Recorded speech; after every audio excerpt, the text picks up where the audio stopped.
So I had the opportunity to do some street photography in Guildford.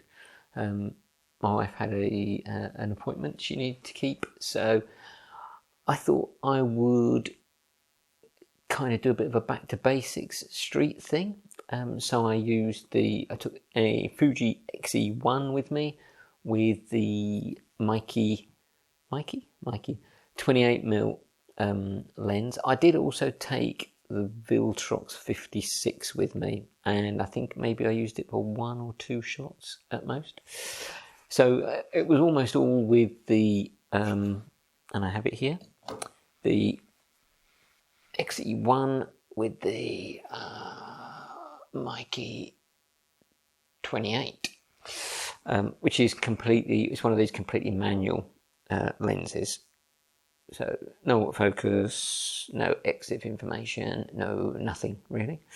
But I think it's a very good lens. Certainly plenty sharp enough for anything that the X-E1 can manage. So it was it felt like a blisteringly hot day. I think it was 27 degrees and clear blue sky. So it's and this appointment was kind of early afternoon, so I had the time between about 1 and 4 o'clock, somewhere around there. I made the most use of my time as I possibly could in Guildford town centre and surrounds, but it was hot and I was a bit weary by the end of it. What could have been better with this, possibly, with this setup? What could have been better? For me, the fixed screen is not ideal. A tilt screen would be particularly nice when doing street, so that you can sometimes, you don't have to bring the camera up to your eye to see what's in the viewfinder. So tilt screen would have been nice. I keep one of these rope straps on the X-E1 so that I can just pick it up and go generally, but when you're actually using it in a street kind of scenario, if you've got another bag on your shoulder, then this is actually, it's a bit much. It's in the way a lot of the time.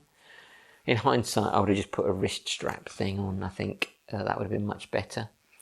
The other thing I would have liked was electronic shutter rather than manual shutter. I only really started to use electronic shutter when I was in a cathedral recently, and obviously in a place that's really quiet, it draws no attention whatsoever, which is really nice. So yeah, that's quite. It's not essential, but that's a bit of a nice to have. So things I might try. Chances are that I'm going to get some more opportunities to go to Guildford in the near future and do some similar sort of stuff. And that's one of the challenges, is if you go to a place regularly, what do you find that's new? It's a bit of a challenge to come up with something that's kind of, just a little bit novel each time. So next time, dispense with the strap. Maybe take a different camera. Maybe either a Fuji that does have a tilt screen or something else. I'm thinking about possibly trying out the Lumix GX7 that I've got. That should be a good street type camera.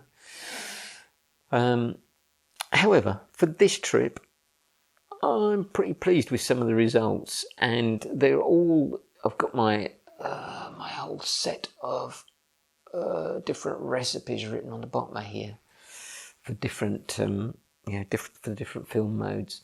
And for this session, as is often my way with kind of the street stuff, I'd like to use the just turn it into kind of like a black and white dedicated camera. So I used my in-camera Acros recipe for the whole thing, and what I've done in post is, although they're all taken in RAW, so I would have the option of changing them from Acros to something else should I desire, I have just left them all as per camera settings, and processed the RAW through Silky Pix without changing the camera settings. So all I've done is cropping and straightening. I think there are a couple where there were very heavy shadows where I may have boosted the shadows a little bit. But other than that, 95% of these images that I'm going to go through or going to show now are just straight out of camera and just converted to JPEG in Silky Pix, which is version 8130. Yeah, so see what you think. I'm quite pleased with some of these. I think it's, you know, for what it is, i.e. just 2.5 hours in Guildford, I'm quite pleased with what I managed to achieve. Till the next time.